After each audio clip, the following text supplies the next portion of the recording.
fazer algumas considerações aqui sobre a terapia de aceitação e compromisso com vocês, também conhecida como ACT, da sigla em inglês, né? A gente costuma se referir a essa abordagem por essa sigla, né? E eu vou começar, né, fazendo algumas considerações, situando ela no seu contexto filosófico, né? Depois eu vou situar ela para vocês no contexto científico, né? Ou seja, qual é a base científica que sustenta os pressupostos da ACT, e depois vou falar um pouquinho da parte prática, né, do raciocínio clínico e das intervenções que a ACT utiliza, procurando fazer aí um comparativo ou uma distinção entre essa abordagem e aquilo que nós conhecemos aí como as terapias cognitivo-comportamentais mais tradicionais. Tudo bem? Bom, filosoficamente, a ACT ela é embasada por uma coisa que a gente chama de contextualismo funcional. Tá? O que é isso? Muito resumidamente, de forma muito simplificada, seria uma versão mais atualizada do behaviorismo radical de Skinner. Tudo bem? Eles meio que repaginaram o behaviorismo radical e deram esse nome, que é um nome, digamos assim, mais digerível, mais aceitável para o público de uma forma geral. Uma vez que a própria expressão, né, behaviorismo radical, quando você fala ela em alguns contextos, isso já gera uma reação negativa. Tá? Então o Reis, que é o principal criador aí da ACT, ele renomeou, né, repaginou aí o behaviorismo radical e deu esse novo rótulo aí, chamando de contextualismo funcional. Tá? Eu não vou, obviamente, pessoal, entrar em detalhes aqui sobre a filosofia e a ciência. A minha ideia aqui é dar um panorama geral para vocês a respeito da ACT. Tá? Bom, cientificamente, a ACT ela é embasada por uma coisa que a gente chama, atualmente, de ciência comportamental contextual. Tá? Também, resumidamente, de forma muito simplificada, seria um outro nome, né, que a comunidade da ACT, das ciências do comportamento, criaram, né, para a análise do comportamento. A gente pode afirmar, sem grandes riscos, de que a ACT, sim, ela é embasada pela análise do comportamento, diferente da TCC, que é embasada pelo modelo cognitivo, e aí a gente já marca, né, uma diferença importante. Ou seja, enquanto que a TCC ela se embasa cientificamente pelo modelo cognitivo ou pelas psicologias, né, cognitivas, especificamente ali pelo modelo de processamento de informação e assim por diante, né, a ACT, por outro lado, ela vai se embasar numa visão de ciência que é derivada da análise do comportamento. Só que, mais recentemente, o Reis e a comunidade toda aí das terapias comportamentais modernas chamam de ciências comportamentais contextuais, que é um termo mais amplo, tudo bem? Que vai envolver também alguns princípios filosóficos que eu não vou entrar em detalhes aqui, né? Mas, por exemplo, pragmatismo, o monismo, tudo isso, né, que já eram pressupostos básicos do behaviorismo e da análise do comportamento, se mantém tanto no contextualismo funcional quanto nas ciências comportamentais contextuais. O que eu destacaria aqui é que, dentro desse modelo que embasa a ACT, né, esse modelo científico, que são as ciências comportamentais contextuais, a gente tem, dentro disso, um programa de pesquisa básica que a gente chama de Teoria das Molduras Relacionais, ou RFT, tá? Da sigla em inglês, que dá o suporte empírico para ACT. Tudo bem? Ou seja, existe todo um programa de pesquisa básica, de laboratório inclusive, tá? Que vai fornecer uma interpretação comportamental, funcional, da linguagem humana, né? Do pensamento, da cognição, da memória, todos os processos ditos mentais. A RFT vai explicar esses conceitos, esses processos, através de uma leitura, né, de uma interpretação de processos comportamentais e não processos, digamos assim, de uma natureza metafísica, né, que seriam processos cognitivos ou mentais ou coisas desse tipo. Tudo bem? Bom, situando um pouquinho a ACT agora no campo mais prático das terapias, a ACT ela faz parte de um movimento que a gente denomina hoje de terapias de terceira onda, né, ou terapias de terceira geração. Tá? Para quem tem um pouco mais de familiaridade com a ACT, sabe que a ACT trabalha muito com metáforas, né? Então o próprio Reis ele criou essa metáfora de ondas para mostrar ou para demarcar certos movimentos de psicoterapia que aconteceram em determinados momentos históricos. Então, por exemplo, a gente tem a primeira onda das terapias comportamentais, ali em meados da década de 50, né, onde tudo começou, em que as terapias se embasavam muito por técnicas de condicionamento clássico, sensibilização sistemática, treino assertivo e assim por diante. Então, a gente poderia entender que esses procedimentos terapêuticos são derivados dessa primeira onda de terapia comportamental. Tá certo? De modo que, ainda na primeira onda, foi se desenvolvendo ali alguns procedimentos operantes para a clínica, né? Eles já existiam na pesquisa básica, no laboratório, mas foram pouco a pouco sendo transpostos para o contexto clínico. Tudo bem? Já a segunda onda é o que a gente chama das terapias cognitivas, né? Ou cognitivo-comportamentais. É aí onde ocorre a revolução cognitiva, né? E aí entra com muita força o modelo de processamento de informação, tudo bem? Que inclusive utiliza aí de alguma maneira uma metáfora, né? Como se a mente humana fosse um computador que processasse as informações. Então nós não reagiríamos diretamente ao ambiente, mas sim primariamente às nossas cognições, ou às nossas interpretações desse ambiente. E aí entra todo o campo das terapias cognitivas e das técnicas cognitivas e assim por diante. Tá? Meados dos anos 80,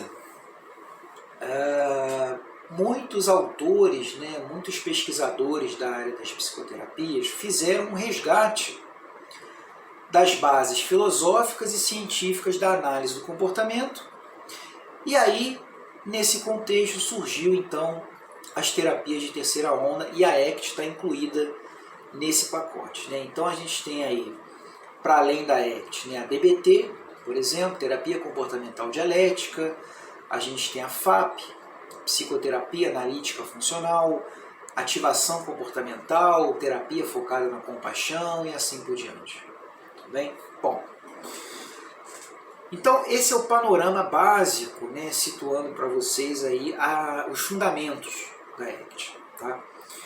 Qual que é o raciocínio clínico da ACT? E aí que vai demarcar uma diferença muito grande para todas as outras abordagens comportamentais, embora algumas abordagens contemporâneas tenham abraçado, né, algumas ideias básicas da ACT. Tá? A ACT ela vai trabalhar, né, basicamente com a ideia de que as tentativas de você controlar os sintomas de um determinado tipo de transtorno ou um determinado tipo específico de sofrimento, essas tentativas de controle são tentativas inúteis. São tentativas que, na verdade, digamos assim, é um tiro pela culatra, né? Por quê? Porque quanto mais você tenta controlar os sintomas, né? E aí quando eu estou falando de sintomas aqui, de uma forma bem abrangente, tá, pessoal? Podem ser sentimentos, sensações físicas, memórias, pensamentos e assim por diante, tá? Quanto mais você tenta controlar esses sintomas, com mais força eles aparecem. Tudo bem? Isso já vem sendo demonstrado há um certo tempo na pesquisa básica. Certo? Então, é o que os autores vão chamar de o paradoxo do controle. Né? Por que paradoxo do controle? Porque é uma coisa paradoxal. Né? Ou seja, quanto mais você tenta controlar, quanto mais você... Vamos pegar o exemplo aqui da ansiedade. Né? Quanto mais você tenta não ficar ansioso, mais ansioso você fica. Tá? Então, essa é a ideia, né? Esse é o raciocínio central da ACT. Tá? Por que ele demarca uma identidade, né? E isso vai se diferenciar muito das outras abordagens? Porque se você pega todo o histórico das terapias comportamentais e cognitivas desde a primeira onda, todas essas terapias vão ter a proposta de controle dos sintomas, né? De redução da ansiedade, da depressão, da raiva, da tristeza e assim por diante. Tá? Esse é um raciocínio histórico que já está enraizado, inclusive, na nossa sociedade, na nossa cultura. Por quê? Porque a cultura ela vai nos dizer que nós temos que evitar os sentimentos difíceis, né? E ir em busca da felicidade, do prazer ou alguma coisa do gênero. Tá? A ACT ela vai mostrar exatamente esse paradoxo. Né? Quanto mais você tenta não sofrer, mais o sofrimento ele se faz presente. Né? É como se fosse, digamos assim, uma visita inconveniente, que quanto mais você não abre a porta para ela, mais forte ela fica batendo ali na sua porta. Seria mais ou menos isso. Então, o que a ACT vai propor? Né? A ACT vai propor simplesmente que você pare de tentar controlar esses sentimentos ou sintomas, né, de uma forma mais ampla, né? Ou seja, metaforicamente, você pare de tentar fazer com que essa visita inconveniente pare de bater na porta e que você simplesmente abra a porta para esse visitante inconveniente. Tudo bem? E vê o que acontece. Então reparem, pessoal, isso aqui é básico em psicologia. Né? Em psicologia, nós não temos garantias de nada. Tudo bem? Não é que nem na matemática, 2 mais 2 igual a 4. Tá? Isso parece uma coisa meio óbvia, né? Meio básica, mas é sempre importante a gente reforçar que se a gente adota uma postura contrária à postura do controle, que é a postura de abertura, a postura de acolhimento, a postura de aceitação, que é abrir a porta para essa visita inconveniente, nós não temos garantias do que vai acontecer. O que nós sabemos é que se você não abrir a porta para essa visita inconveniente, mais forte ela vai bater na porta e com mais força ela vai tentar entrar na sua casa. Tudo bem? Então, essa é a ideia básica, né, que vai perpassar todo o processo terapêutico. Né? A gente então vai lidar com os clientes na tentativa de mostrar que as tentativas de controle dos sintomas ao longo da história de vida desse cliente não funcionaram, né, foram ineficazes, né, que comprar essa guerra com os sintomas é digamos assim, um tiro pela culatra, tá? Ou funciona em curto prazo, né? Você pode ali, sei lá, tomar medicação para ansiedade, ou fazer uso de álcool, ou comer demais, ou sei lá, antecipar todas as coisas que você tem que fazer, que você nem precisaria estar antecipando, mas você faz para tentar amortecer a ansiedade. Ou seja, tudo isso são estratégias de controle da ansiedade que podem ter um efeito ali de curto prazo, mas a longo prazo, esse visitante inconveniente, que é a ansiedade, ele vai voltar a bater com força na tua porta. A ideia é basicamente essa. Tá? Então a gente vai trabalhar com um modelo de saúde mental e de psicopatologia que a gente chama de flexibilidade psicológica. Né? O que é isso? Flexibilidade psicológica é um conjunto de 6 processos psicológicos, tá? Que a gente vai procurar desenvolver, né, ou procurar fomentar esses processos na terapia com o cliente. Tá? Eu vou apenas citar os processos aqui, tá, pessoal? Não vou entrar em detalhes aqui a respeito desse processo. Eu fiz alguns vídeos curtos aqui no canal falando a respeito de cada um dos 6 processos. Tá? Então a gente tem, no modelo de flexibilidade psicológica, né, a desfusão cognitiva, tá? O eu como contexto, aceitação, que está no próprio nome aí da terapia, tá? Atenção ao momento presente, valores, né? E ações de compromisso, que também está no nome da terapia. Então, ao longo de todo o processo terapêutico, a gente vai procurar trabalhar com os clientes essas 6 dimensões do modelo de flexibilidade psicológica. Né? E para fechar, né, pessoal, na prática clínica mesmo, o que a gente tem para trabalhar, basicamente? A ACT ela trabalha muito com, como eu já falei anteriormente aqui no vídeo, né, com metáforas, tá? Que é uma forma de facilitar muito o entendimento de algumas coisas que são mais complexas, são mais difíceis, e o cliente assimila muito melhor através de metáforas, que nem uma metáfora que eu fiz aqui, né, a metáfora do visitante inconveniente, né, que seria a ansiedade batendo na sua porta e tudo mais, e que não funcionaria você resistir em abrir a porta, que seria o ideal você abrir a porta para esse visitante, tá?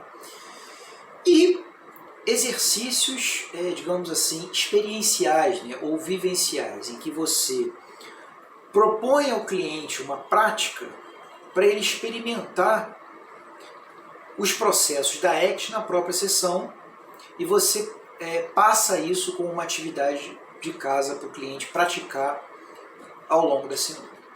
Tá? Então essa é a ideia básica, né, pessoal, da ACT, muito resumidamente. Tá? Se vocês tiverem alguma dúvida, algum comentário, alguma sugestão, vocês podem deixar aqui para mim aqui embaixo nos comentários, tá bom?